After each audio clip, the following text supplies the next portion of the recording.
that gonna fit everyone? Yeah, easily. 12 customers total. How do they turn a profit? $12.50 a head, that's how. What, are we eating a Rolex?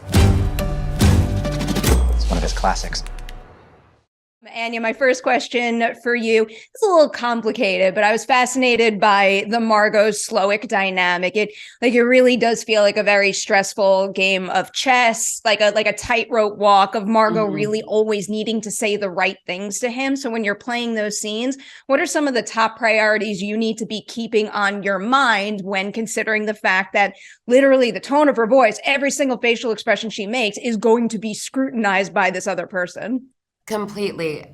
Interestingly enough, I wonder whether it was the characters or it's just the way that Rafe and I approach acting. We found those scenes very comforting and quite warm. Like every time we were in it, we were always really enjoying it. And I think it's because at the end of the day, Margot and Chef Slowik recognize something in each other. And it's not an easy intimacy to pin down, but it's a kinship.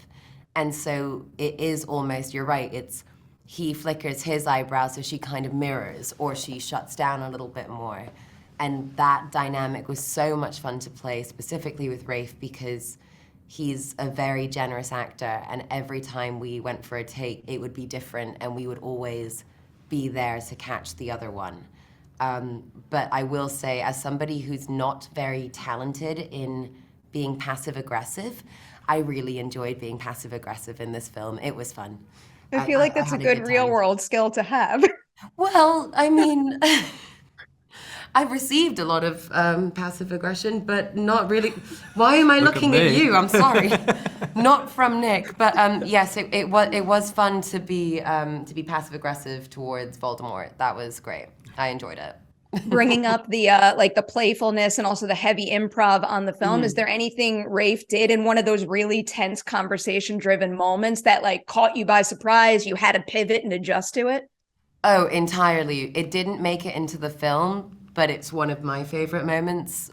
He just started to sing and clap and got us all to get up and follow him out of the restaurant. And I think at the time it was single tear, Margot, trying to hold it together and trying not to shake, and he just starts singing in my face, really loudly, and I was like, whoa, okay. I really hope that's a deleted scene we have access to one day. This is fun.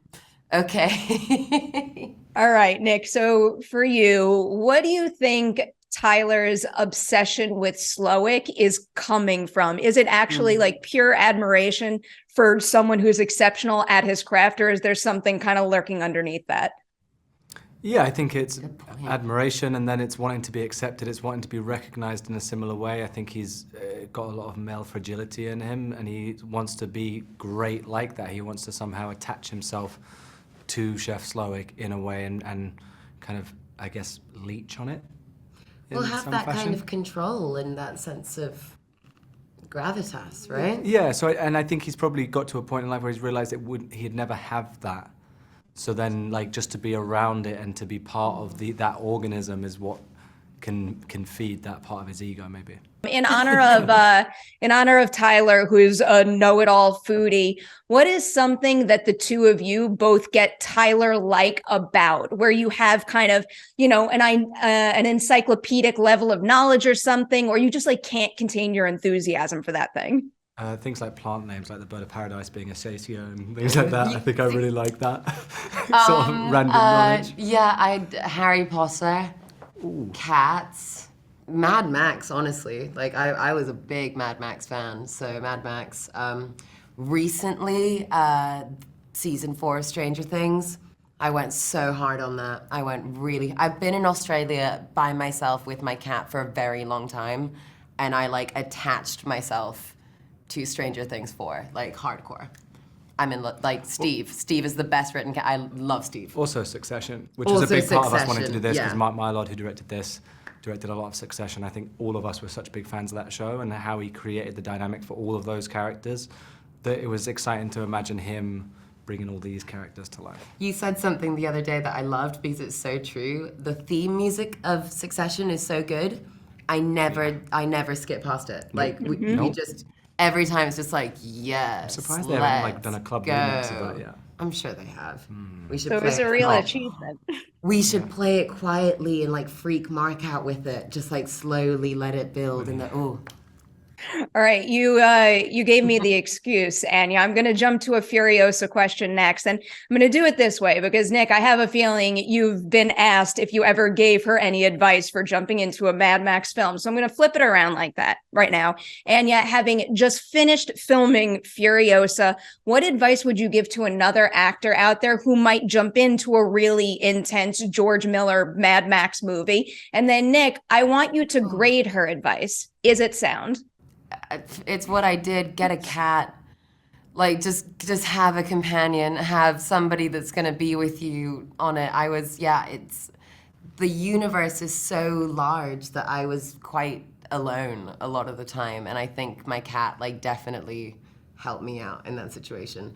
But also, like, if you're not emotionally responsible enough to take care of an animal, don't get a cat. Nick, Reiss? Sound advice. Thank everyone. you. Get a cat. Nick, if you said anything other than that, I would be judging you. Cats are always the absolute best answer to every stressor. Just for fun here, what is the most recent food photo you've taken? I made a brown butter loaf, and I took a photo of it. He started baking. Like, the man is a baker. I nearly wore my little baking hat. Food. Genuinely, honestly, the last picture that I have of food is everyone from this film is saved in my phone in their final outfit that you see them in, and that is the last picture that I have in my phone. Is that a spoiler? Is that okay?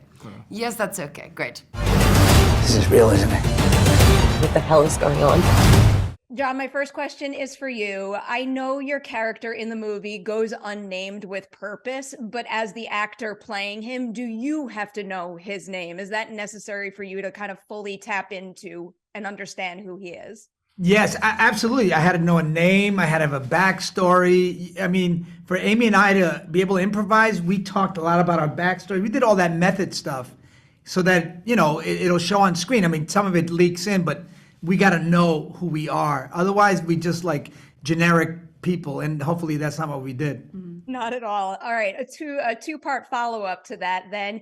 Can you each share something that's like a big, broad stroke backstory idea that you had to come up with for yourselves? But then also, what's like a teeny tiny detail? Because I just had someone recently tell me, like, it's even good just to know if your character runs late in order to make them feel like a whole person. That's true, it's true. So what's like a big thing and then a tiny thing that might seem trivial but was important to you? Well, we talked a lot about, like, you know, how the power dynamic, how like Felicity's technically his assistant, but she kind of has more power, you know what I mean? Her mother is like the head of a studio, and he's sort of like, you know, Washed up action star. And so in a way, it's like, you know, who's got the real currency here, as far as broad strokes goes. And then what else? I mean, I guess like the keys to the house. Which was, she had the keys to the credit card. It was a credit card. Under her name. Yeah, right. The keys to his house in LA, his house in his apartment in New York, and his other apartment in New York that his wife didn't know about. So like little things like that. Yeah, that was little really, things. That well, was the big we were things are, like, so helpful. specific that goes to showing your work that you're doing. I based my character on. I mean, obviously, I'm not a washed-up action star because I was never an action star. So, but I've been in a lot of action movies with action stars that became washed up. So I had a lot of, you know, people in mind when I created the character, and specifically the hair. You know, I was like trying to do like Steven Seagal. He's got these hair issues. Not hair issues. Like they painted his scalp, and so I was trying to do that little detail. Did they put your scalp? They painted. Yeah. I was trying to be like him. Yeah. You know what's crazy is that, you know, John obviously like based him on, you know, and he has some despicable, like the characters has despicable characteristics. But I felt you like better stop day drinking. I know. I wish. Despicable character. But I do feel like you played him with so much heart. Still, like I felt so bad for, you know, you're like, do I have any friends? Like, you know, you just can't help but have heart, and that's what's beautiful. Why he's such a great actor. But But yeah, I would say that the power dynamic we talked about a lot. I like that in the movie. A lot of these characters have very questionable qualities, but I don't know, like the drive and what they're about always feels pure and real. And that gives you that feeling where they need to get what they deserve, but you're also engaged watching them try to navigate the situation.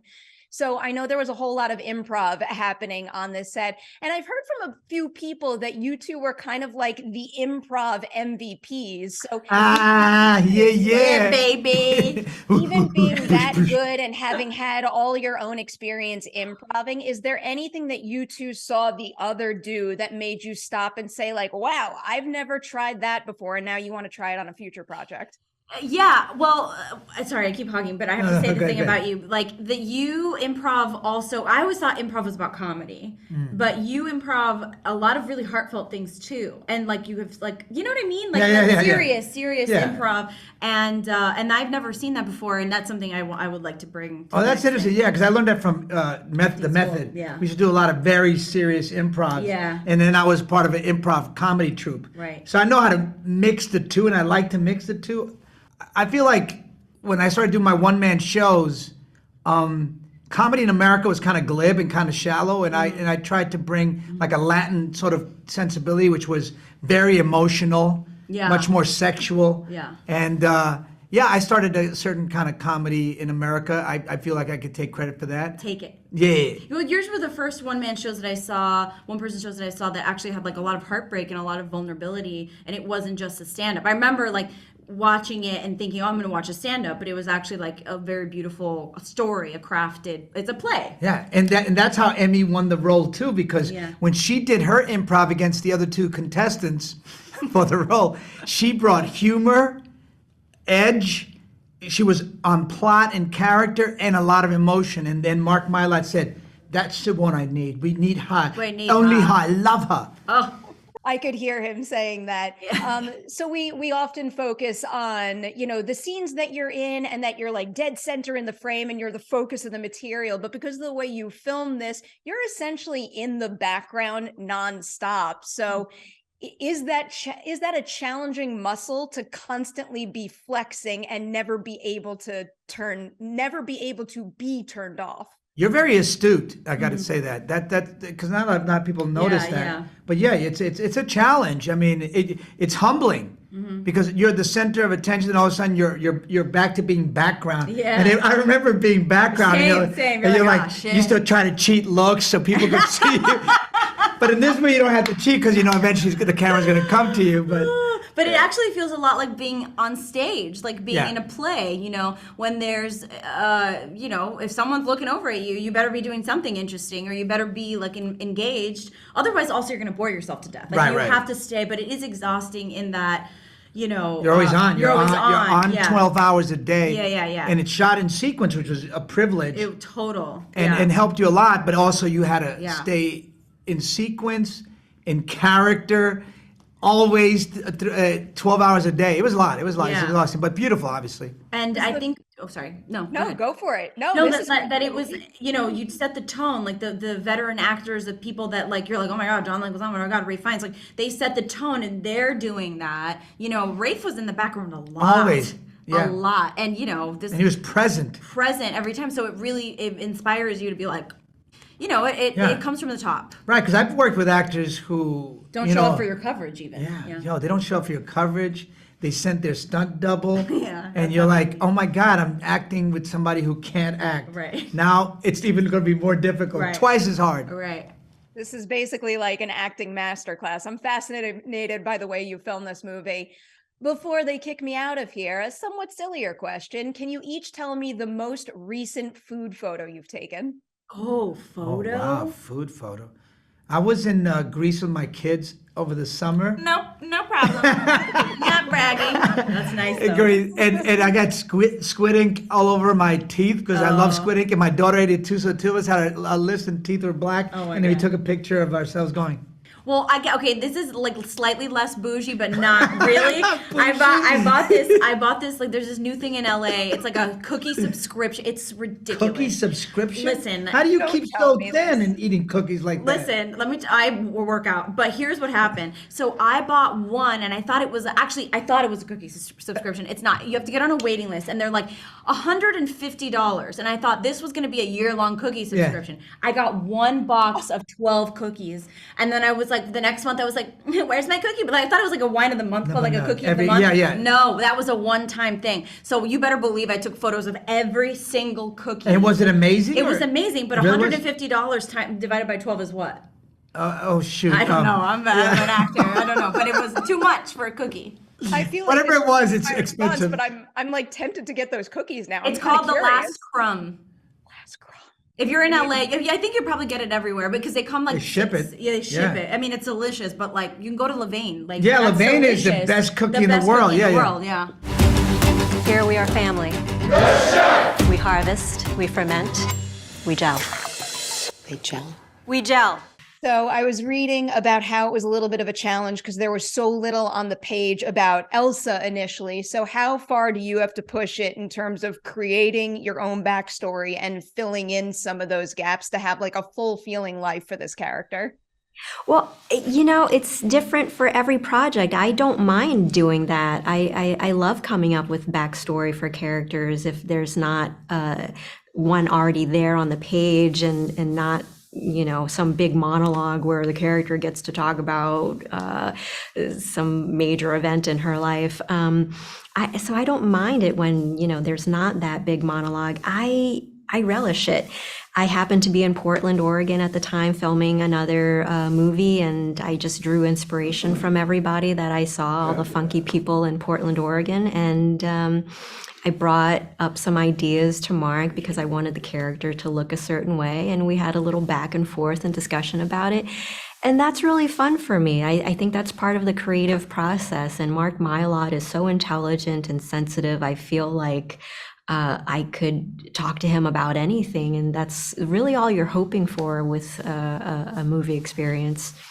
Can I ask you to elaborate on the character's look? Is there any specific thing that you wanted her to have that was purely your own choice and now we can see it in the finished film? Yeah, I wanted her to, I mean, pretty much what you see in the film is kind of what I wanted. I mean, maybe, you know, we compromised a little bit on the eyebrows. I was picturing shaving my eyebrows and we ended up bleaching my eyebrows. So, you know. Might be easier for after filming the menu, so it might have been a smarter move there. Did you ever talk much about how Chef Slowik and Elsa kind of came to be and came to work together? Yeah, we did come up with something. There was a scene that I just realized that we shot that's not in the movie, and there's quite a bit of information there, not about Elsa, but about Chef. And so I think I used the information from that scene to dream up a backstory for my character. And that's one of the funny things about films, why I enjoy watching them after we're done working with it, because you never know what's going to be in the final edit. And it's interesting. It's almost just as interesting what they leave out of the movie as they do as what's left in the movie. It's always exciting to me when I feel like I've had a full experience, but I get obsessed with thinking about the deeper layers that maybe weren't there after the fact. It's a way for me to take the movie with me and engage more. And I love that quality of this one. Yeah, it's definitely a movie that you can do multiple viewings of. Can guarantee you many, many more viewings will happen for me. What kind of conversations did you have with Rafe and Mark about the Elsa Chef dynamic, especially in terms of, you know, when and how she steps up and takes control, but also knows when to let Chef take center stage, because it felt like a really effortless and seamless dance to me. Yeah, well, I naturally, I found it very natural, that relationship between Elsa and Chef. I, in real life, admire Ralph Fiennes tremendously, and so it was easy for me to just take that admiration and transfer it to my character. Rafe is an actor who loves other actors, and I felt that he was there to take care of all of us. And there was one moment in particular in the script where I just couldn't make sense of it. And he happened to be there with me when I was talking to Mark, and I just felt like he was really there on my side and helping me ask that question, help us make sense of this, And I just really appreciated that, where he wasn't just solely interested in his own character and his own experience. He was really wanting the film as a whole to succeed, and for all of the actors to feel like they were fulfilled, not only in their experience, but also fulfilling the character to its, utmost potential. Sounds like a dream scene partner and Yeah. collaborator right there. I love it. We spoke a little bit about the costume, but what about in terms of Elsa's, specific mannerisms and the way she carries herself, and also the tone of voice that she uses? Are there any specifics that were really important to you to kind of always have in your mind whenever you were, bringing her to screen with that commanding presence? I think the character slowly came together as bits of information came in. When I first read it, I wasn't sure how to play the character. Even when we did our table read, I didn't know. I was just kind of plainly saying the words because I didn't know of which way she would fall. And it wasn't until the hair and makeup and the costume came together, and then once I saw myself on the set and what that looked like. And I was also waiting to see what Reiss was going to do with the character, because I felt like Elsa would try to emulate a lot of what Chef was doing, because she admires him, and I think anytime you admire somebody, you may consciously or unconsciously just end up picking up certain physical habits or qualities. Definitely wanted to bring up the improv, because I know you said you don't think of yourself as the best improviser, but there is a good deal of it in this film, and I'm sure you were wonderful doing it. So was there any particular moment that you could remember where you were improvising, you absolutely crushed it, and you stopped and you said to yourself, like, damn, I'm really proud of what I just did? No, I would never stop and say, damn, girl. In your head, at least.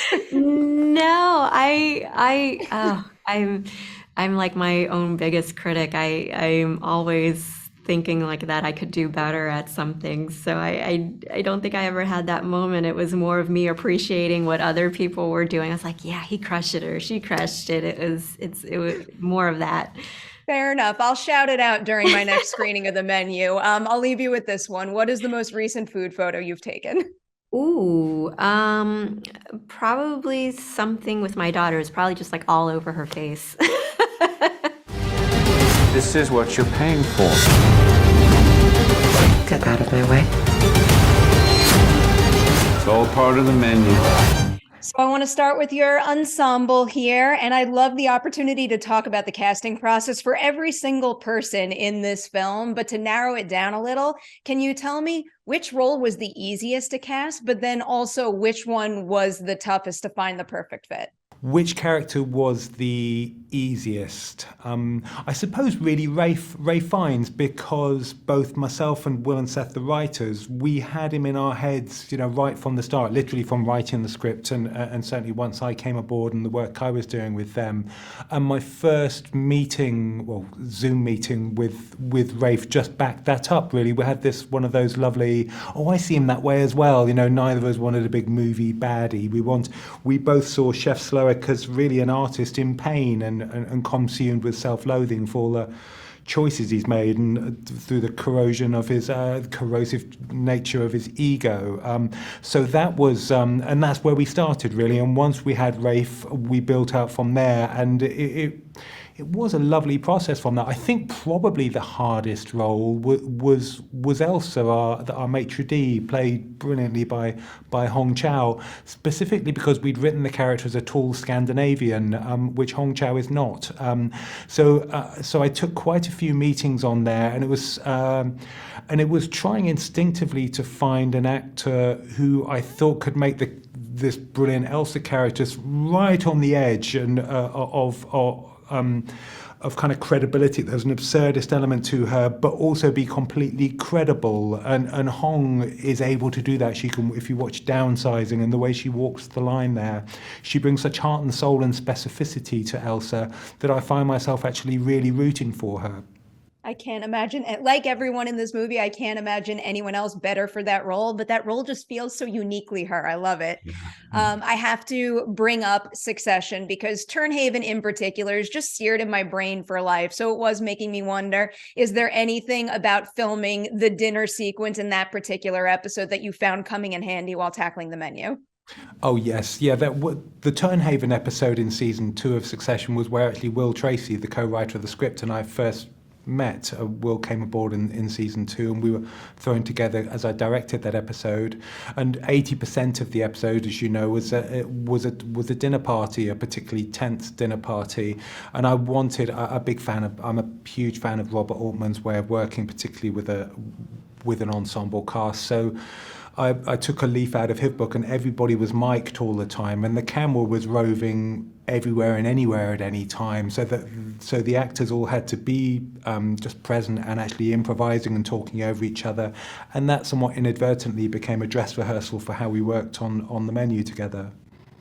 I also heard that you shot the menu in sequence, which is something that you don't usually get the luxury of doing while making a film. So can you tell me why it felt necessary to shoot the film that way? But then also maybe what's a production challenge that comes up when you decide to do that? And then how did you overcome it? The shooting chronologically for me is huge, specifically and especially on a project like this where the whole ensemble cast are going on such a journey from start to finish. In our weeks of rehearsal, I don't like to stand up and rehearse with the actors, and I'm always worried about losing a lovely spontaneous moment and never being able to recapture it. But we did talk a lot. We just sat around and talked about different scenes and different elements of the satire that interested us. And as such, and out of that, we all kind of tune in to be making the same film. But I gave them some homework and asked them to watch Buñuel's film, The Exterminating Angel, this brilliant kind of surrealist satire from 1962. And what I took from that film and wanted to share with the cast was this dawning sense of culpability that the guests, and in our case our diners, have as they go through the evening in that story. And we were able to, because I wanted chef's words and chef's actions to gradually peel back the vanities of our diners. The pace at which that was done, by being able to shoot chronologically, we could pace that ride together so we all end up at the same place towards the end of the film when everyone's paying their bills. So that was incredibly important. The trickiness of shooting chronologically is really, one is able to do that because so much of the film is set in the one space, a space that we built and created. But then, of course, there's inherent cinematic challenges to making sure that's a dynamic cinematic space and not just something that feels claustrophobic in the wrong way and becomes tiresome. For that, I enlisted, first of all, looking at the work of Bong Ho in Parasite, which weaponizes the architecture so brilliantly and keeps that space so dynamic. And we, working with our brilliant productions designer Ethan Todman, we created this jewel box of this rustic modernism in the restaurant, but made sure that open plan kitchen between the dining room and the kitchen meant that when you were immersed with the diners and the camera there, as I hope the audience would feel, that you can always feel visually the presence of those cooks, the threat of them just upstage, however soft focus that may be. And when you flip 180 degrees from that, you look out this beautiful asymmetric window out to the freedom beyond and this gorgeous ocean, that freedom that they can't quite reach through that thick impenetrable glass. And as the sun goes down, of course, that just makes, that puts more pressure. It's like focusing a spotlight on the characters and just ratchets up the tension. And from that tension, of course, comes the release of the comedy. And so actually we took what could have been actually a tricky, mundane space and actually tried to make it really, really dynamic. All beautifully captured by Peter Deming, who I'm a very big fan of. I'm a major Scream junkie, obviously. So I love his work quite a bit. They are going to kick me out soon, so I will wrap with this one. What is the most recent food photo you've taken? The most recent food photo I've taken. I do know what it was. He says annoyingly laughing to himself. The most recent food photo I took was when I made rice and beans a couple of months ago. It's a meal that my wife Amy Westcott makes and I love it, and she was away shooting, so I tried to make it and I made such a hash of it that I actually photographed it ironically and just how bad it was and sent it to her. We now offer you a 45-second head start. Okay, 45 seconds starts now. First, I want to ask you guys about formulating the perfect guest list for the diners at Hawthorne. Was it always this group of characters from the very beginning, or did you ever run into the kind of situation where there was a last-minute addition, a character you wanted to squeeze in and couldn't, something like that? That's a good question. It was always this group of people. Kind of was, yeah. I think we started a place of just, I think we're always thinking comedically and what we can get out of a situation. So I think we were thinking, when you go to a place like this, who are the archetypes that you usually see in a room like this? There's always that like older couple who look like they have not said one word to each other the entire night, and you're thinking like, what's going on in their marriage? There's always like the guys who are on the broy business dinner on the expense account. Right. There's the super annoying foodie people who might be there, who have watched every episode of whatever, and this is their singular fixation. So I think just in terms of and also this world of kind of celebrities who consider themselves foodies, right? And so I think we were trying to find where can we bring satire, and so I think it started with those characters, and it didn't really never deviated much. I think we had the one addition would maybe be the chef's mother, who has, I think, only one line of dialogue in the film, but that was sort of our wild card who maybe was thrown in a little bit later. Yeah, and as a destabilizing thing for essentially the audience, because we're walking into this restaurant along with everyone else, and I think everyone's like, what, oh, okay. And yeah, but it was always those people. Rock solid place to start, and then ultimately it definitely panned out for the better in the final film. How about the Hawthorne staff now? Were there any specific real world inspirations that you modeled kind of how they operate off of?